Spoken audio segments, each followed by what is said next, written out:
don't wanna sleep in, cause I got something to prove. I gotta take what I hate and finally make a move. I think of you and all the hi friends, എല്ലാവരും സുഖമായിട്ടിരിക്കുന്നുവല്ലോ.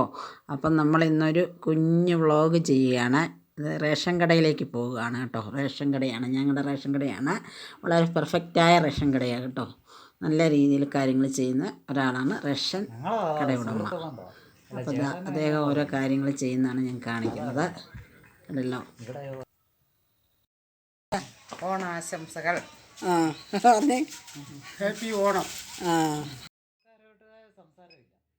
കടയിൽ വന്നവരെ കൊണ്ടൊക്കെ ഞാൻ ഓണാശംസ നിങ്ങൾക്ക് വേണ്ടിയിട്ട് പറയിച്ചിട്ടുണ്ട്. ഇനി ഞാൻ ration വാങ്ങുവാണ്. കൈയൊക്കെ പതിപ്പിക്കണം മെഷീനിൽ. എല്ലാവർക്കും അറിയാമായിരിക്കുമല്ലോ. മെഷീനിൽ കൈയെല്ലാം പതിപ്പിച്ചു. അരി എടുക്കുകയാണ്. പുള്ളി വളരെ കൃത്യമായിട്ട് അളന്ന് തിട്ടപ്പെടുത്തിയാണ് അരി എടുക്കുന്നത്. 1 മണി അരി പോലും കൂടുതൽ സർക്കാരിൻ്റെ നമുക്ക് തരത്തില്ല.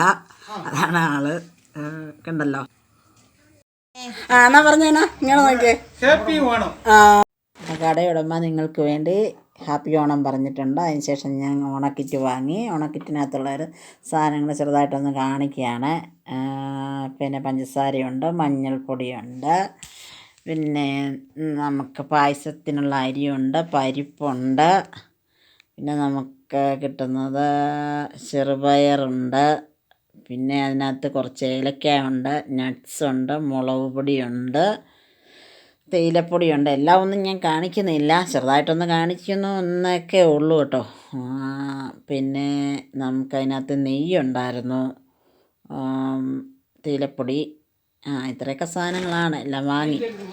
അതിന് ശേഷം നമ്മളിങ്ങനെ നോക്കി നിൽക്കുകയാണ്. അവിടുത്തെ നടപടിക്രമങ്ങളൊക്കെ. അരിയൊക്കെ തൂക്കുന്ന കൃത്യമായിട്ട് തൂക്കി നമുക്ക് ത്രാസൊക്കെ കാണുന്ന പോലെയാണ് റേഷൻ കടയിൽ വെച്ചിരിക്കുന്നത്. അപ്പോഴേക്കും പച്ചക്കറി വണ്ടി വന്നു. ഞാൻ കുറച്ച് പച്ചക്കറിയൊക്കെ വാങ്ങി. പച്ചക്കറി വണ്ടിയിലാണ് വരുന്നത്. പിന്നെ ഞങ്ങൾ റേഷൻ സാധനങ്ങളൊക്കെ എടുത്ത് ഓട്ടോയിലേക്ക് വെച്ചു. അങ്ങനെ ഓട്ടോയിൽ നമ്മൾ നമ്മുടെ വീട്ടിലേക്ക് റേഷനും ഓണം കിറ്റും ഒക്കെ വാങ്ങി സന്തോഷത്തോടുകൂടി തിരിച്ചു പോവുകയെന്ന കാഴ്ചയാണ് നിങ്ങൾ കണ്ടുകൊണ്ടിരിക്കുന്നത്.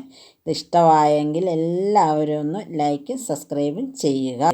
പിന്നെ ഒരു കാര്യം പറയാൻ മറന്നുപോയി. അടുത്ത് കാണുന്ന ആ ബെല്ലൈക്കണും കൂടെ ഒന്ന് എനേബിൾ ചെയ്ത് വെക്കണം. അപ്പോൾ എല്ലാവർക്കും ഒരു നല്ല ദിവസം ആശംസിച്ചുകൊണ്ട് ടാറ്റാ, ബൈ ബൈ.